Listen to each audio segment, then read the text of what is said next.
Peristiwa ini terjadi di Jalan Sungai Clara Binamu, Jeneponto, Sulawesi Selatan pada Sabtu 1 April, sekitar pukul 1.30 waktu Indonesia Tengah. Saat dikonfirmasi Kasat Reskrim Polres Jeneponto, Supriyadi Anwar membenarkan kejadian tersebut.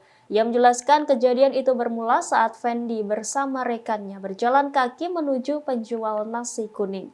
Namun saat di tengah jalan, ia bertemu dengan pemotor tak dikenal dan membawa busur. Saat itu pelaku yang belum diketahui identitasnya langsung melepaskan anak busur ke arah korban sehingga korban mengalami luka busur di dada kirinya. Usai melancarkan aksinya, pelaku langsung kabur dan melontarkan sebuah kalimat. Kepada korban, pelaku menyebut kalimat lusaka yang artinya perasaan saya gelisah.